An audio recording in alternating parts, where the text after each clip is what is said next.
Hi everyone, welcome back. In this video, we are going to discuss top Spring Boot interview questions and answers for experienced Java developers. Let's begin. What problem does Spring Boot solve compared to traditional Spring framework? Spring Boot solves the problem of complex setup and configuration that exist in traditional Spring applications. In old Spring projects, developers had to configure many things manually, such as XML files, dependency management, server setup, and bean wiring. Even creating a simple REST API required a lot of configuration before writing actual business logic. Spring Boot simplifies this by providing auto configuration, starter dependencies, and an embedded server. Auto configuration means Spring Boot automatically configures beans based on the libraries available in the class path.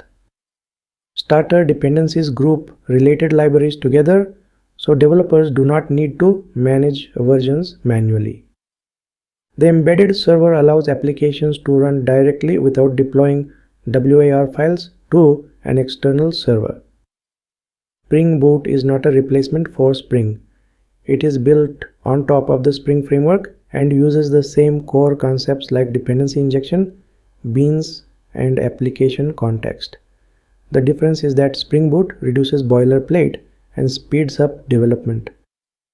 In real interviews, experienced developers are expected to explain that Spring Boot improves developer productivity, reduces configuration errors, and supports microservices and cloud deployments. Interviewers want to hear how Spring Boot helps teams build production-ready applications faster while still keeping full control when customization is required. Next, how does Spring Boot auto configuration work internally? Spring Boot auto configuration works by examining the application environment at startup and automatically creating beans based on predefined conditions. When a Spring Boot application starts, it scans the class path to check which libraries are present, which beans already exist, and what configuration properties are defined. Internally, auto configuration is enabled using the AT-enable auto configuration annotation. This annotation loads many auto configuration classes listed in Spring Boot's internal configuration files. Each auto configuration class is protected by conditions. These conditions decide whether a configuration should be applied or skipped. For example, if Spring Boot detects that Spring MVC is on the class path, it automatically configures the web layer components. If a database driver is found, it creates a data source automatically. If a developer defines their own data source bean, Spring Boot backs off and does not create the default one. This behavior is called conditional configuration. It ensures that auto configuration never overrides developer-defined beans. In real interviews, experienced candidates must explain that auto configuration is smart defaults, not magic. It works only when conditions match and always allows customization. This design makes Spring Boot flexible and safe for large production systems. Next question. Explain the complete startup flow of a Spring Boot application. When a Spring Boot application starts, it follows a clear and predictable startup flow. First, the application entry point runs and initializes the Spring application. At this stage, configuration sources such as properties files, environment variables, and command line arguments are loaded. Next, Spring Boot prepares the application context. It scans the class path, detects components, creates bean definitions, and applies auto configuration. Dependency injection happens during this phase, where beans are created and wired together.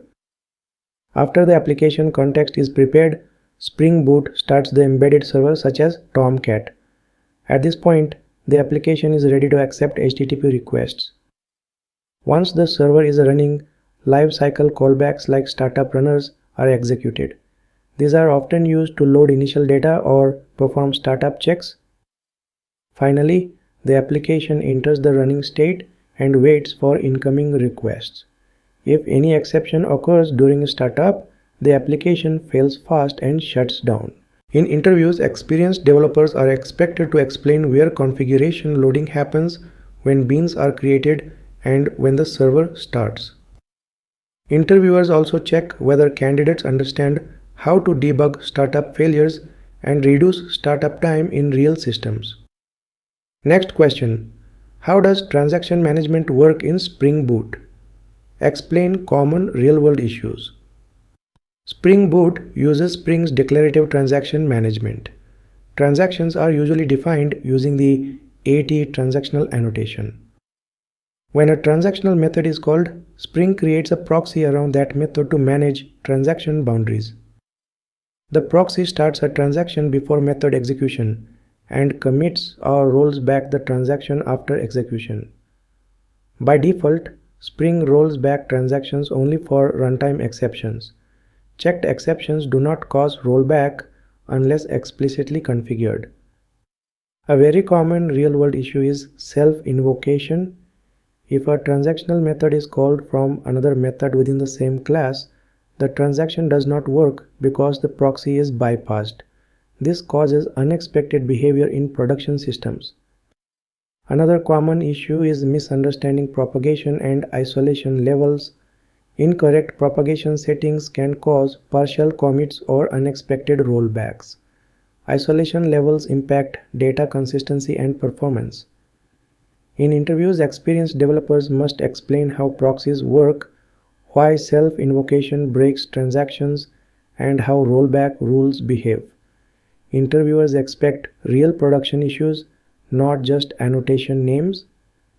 Next question: how does Spring Boot handle configuration for multiple environments? Spring Boot supports environment-specific configuration using profiles. Profiles allow different configuration values for development, testing, staging, and production environments. This ensures the same codebase can run in multiple environments without modification. Spring Boot automatically loads configuration files based on the active profile. The active profile can be set using configuration files, environment variables, or command line arguments. This is very useful in CI/CD pipelines and containerized deployments. Spring Boot also follows a strict configuration precedence order. Values provided through command line arguments override environment variables. Environment variables override configuration files.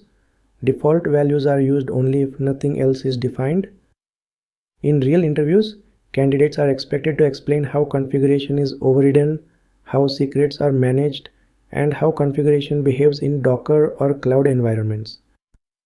Interviewers want to see that you understand externalized configuration and environment separation, which are critical for production-grade Spring Boot applications.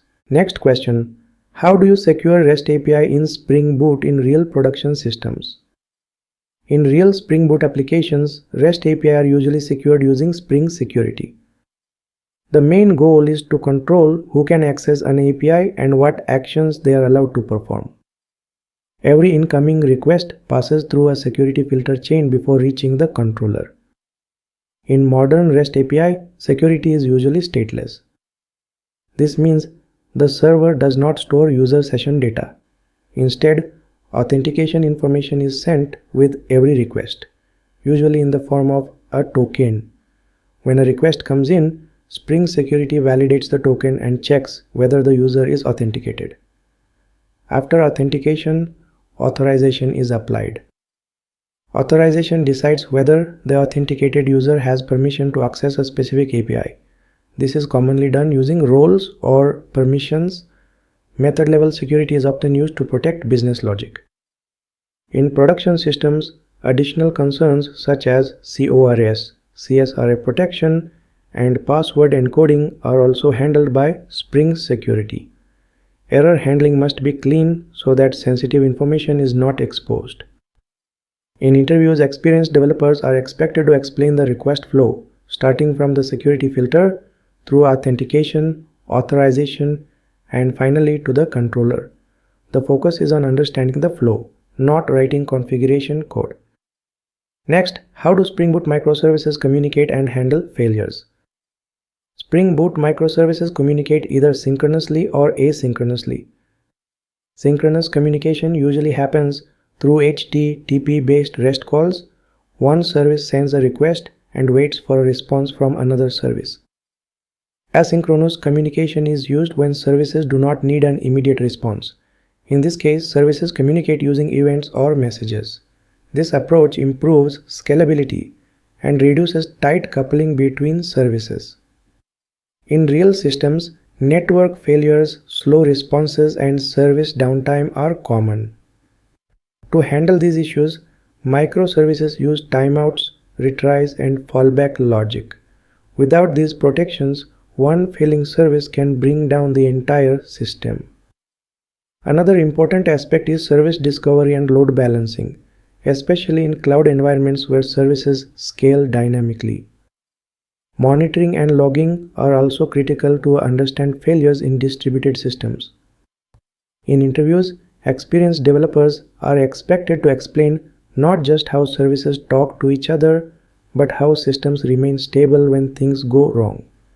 Interviewers want to hear about failure handling, not just communication methods.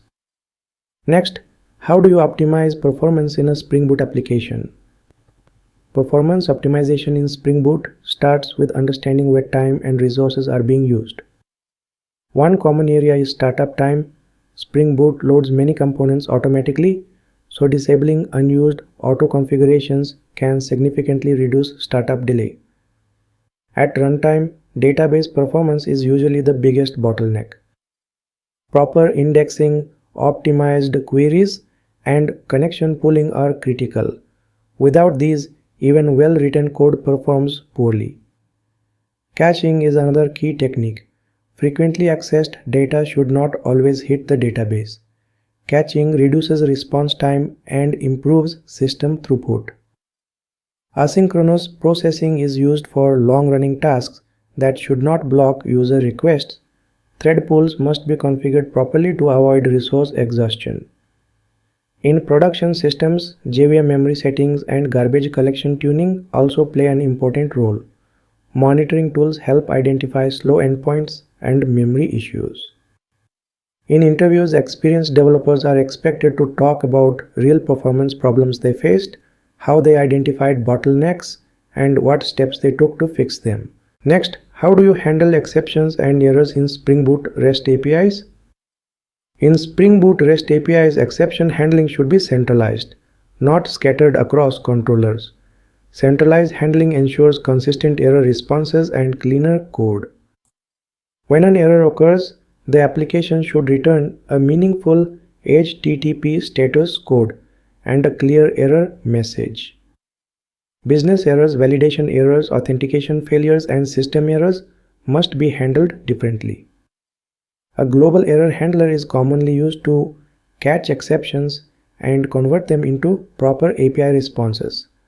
This prevents sensitive internal details from being exposed to clients. Validation errors should clearly explain what input is invalid. Authentication and authorization errors should return appropriate status codes without revealing security details. Logging is also critical. Errors must be logged with enough detail for debugging, but without exposing sensitive data.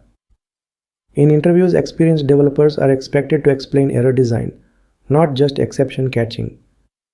Interviewers want to see that you understand how clean error handling improves API usability, debugging, and system reliability. Next, how do you test Spring Boot applications in real projects? Testing in Spring Boot is done at multiple levels. Unit tests focus on individual classes and business logic without starting the full application. These tests are fast and help catch logic errors early. Integration tests verify how different parts of the application work together. These tests load part or all of the application context and test real interactions between components.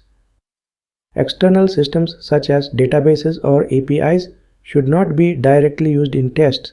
Instead, mock implementations or test-specific configurations are used to keep tests reliable.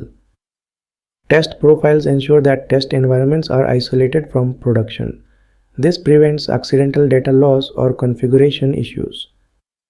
In real projects, test execution speed is very important. Slow tests reduce developer productivity and are often skipped. In interviews, experienced developers are expected to explain test strategy, including when to use unit tests, integration tests, and how to keep tests maintainable and reliable in large Spring Boot applications. Next, how does caching work in Spring Boot and when should it be used? Caching in Spring Boot is used to improve application performance by reducing repeated and expensive operations such as database queries or remote service calls. Instead of fetching the same data again and again, the result is stored temporarily and reused. Spring Boot provides a simple caching abstraction. Developers enable caching at the application level and then mark specific methods whose results should be cached. When a method is called for the first time, the result is stored in the cache.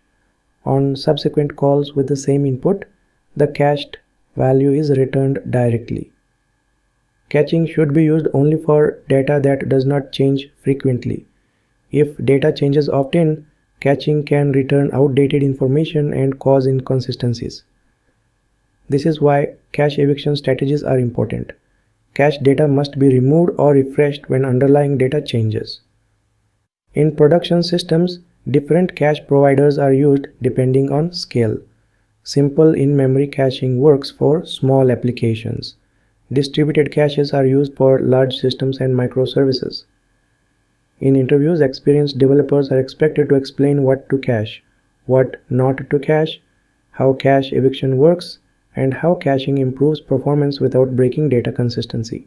Next, what is asynchronous processing in Spring Boot and why is it important?